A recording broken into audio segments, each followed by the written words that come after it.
Nick Fox, Senior Vice President of Knowledge and Information at Google, tweeted this on Wednesday. So, first he said Google search broke all prior usage records and saw its highest usage in history right after Argentina scored their winning goal in yesterday's match.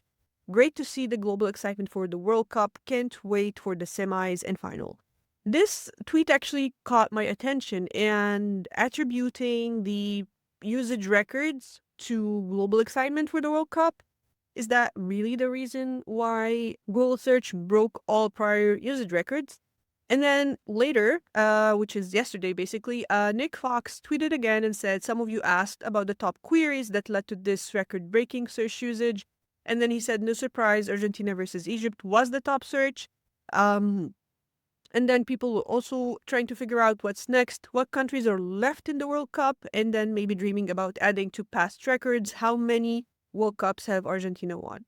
I went to Google Trends and I started searching for FIFA World Cup, last 5 years worldwide. And as you can see, there is a huge difference between last time's usage, FIFA 2022 in Qatar, and this year's FIFA queries, right? Huge difference.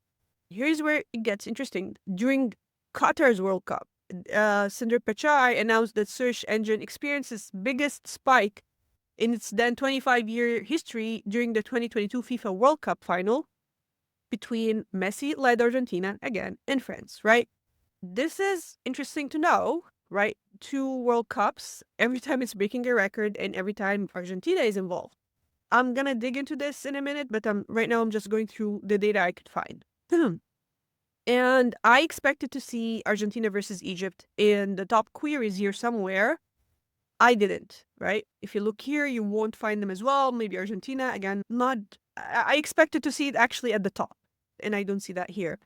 And even if we remove the World Cup altogether and try to figure out what was the highest or top queries worldwide in the past 5 years, I would have assumed something around World Cup. Again, I don't see that here.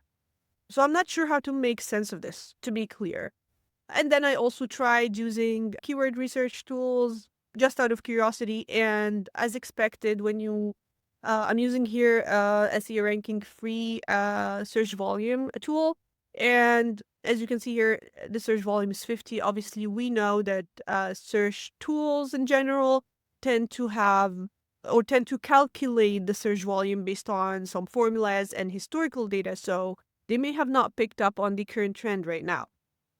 And this is similar to when ChatGPT launched, and for months, if you check the volume for ChatGPT on a lot of SEO tools, it was 0. So there's nothing helpful in terms of data here. Okay, let's try to make sense of this. Why did this happen? This is not the first time. It happened also last World Cup where Argentina was involved. We know from experience that sensational content captures users' attention, right?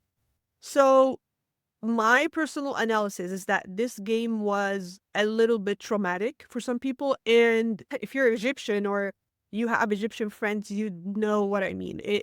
Seeing this amount of bias and unfairness broadcasted to the world live was just mind blowing. And a lot of people who are not Egyptians, but like, why do people watch sports, right? It's just sports, it's just a game. And that's true, but people watch it because they want to see talent, they want to see the outcome of being, disciplined and hard worker and training, and they want to see skill, right? This is where you want to see like other humans doing great stuff.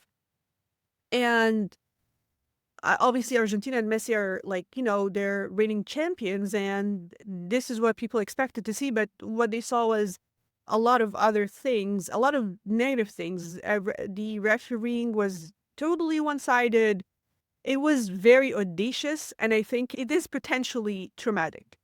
And this would have caused a lot of searches, like what's happening? Who's left? Did Argentina win before? What's going on? People are searching and trying to understand what happened, right? And you may say, okay, a counter argument may be, okay, but sir, this happened also last time with Argentina. It's just Argentina is very popular.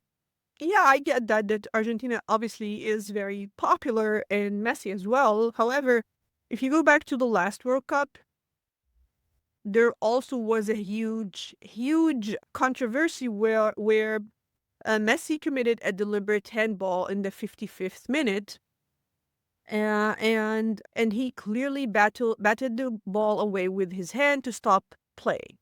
And he had been already issued a yellow card earlier in the tournament. This unpunished offense sparked massive controversy, right? And this is potentially why there was a lot of also searches around Argentina and around the previous World Cup, right? So it's just something to keep in mind. Like when you see things like that, it's good as an SEO to try to dig into and understand why did this happen. Your learnings can help you apply it to future events and foresee, this is a controversy. This is going to drive a lot of long tail keywords, and there's going to be a lot of issues around that. And then you can start thinking how you can cover this.